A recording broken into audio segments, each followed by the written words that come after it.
So therefore, amen, we got to understand that God has given us the power, amen, to dominate and to conquer every situation of our life today. God has given us the power to win. You hear what I'm saying? God has given you, God has given me the power to win. And I'm not talking about winning in worldly things. I'm talking about the power to win to where we can bring our body under subjection to the will of God. That's the most important thing. That we bring our bodies under subjection to the will of God. If we don't do that, if God didn't die for us so we can bring our bodies under subjection to his will, his death would be in vain. Okay? So God has given us the power to win. He's given us the power to overcome. He's given us the power to dominate. And he's given us the power to gain control. All right? On your job, when situations are all messed up, God has given you the power to control that situation. You say, well, preacher, I can't go to the boss and tell the boss this. No, but you can get on your knees and you can begin to fight in the spiritual realm.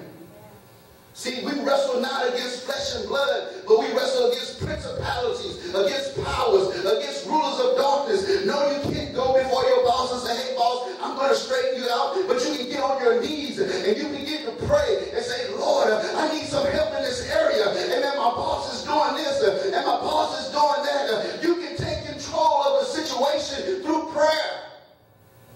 All right? When we try to handle it in the flesh, it don't work. You get fired.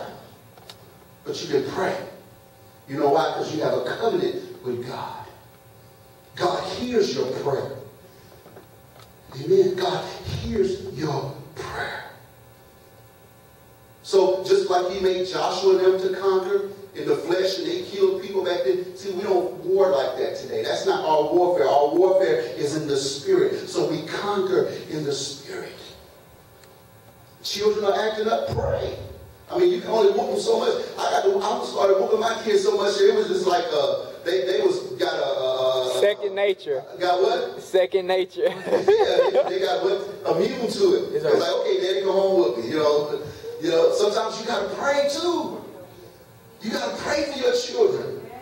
Amen. Sometimes spanking don't get it, and that's when you gotta pray. You gotta have a prayer life. And that's why I'm here to tell y'all, we are conquerors, but we got to spend time in prayer. We got to spend time on our knees. We got to spend time before God. And then we got to get out of the pleasures of this life. We got to shut down the TV sometime. We got to stop going to the restaurants. And we got to find a place to seek God for our children and for our loved ones. That's where we conquer at. That's where we dominate. Amen.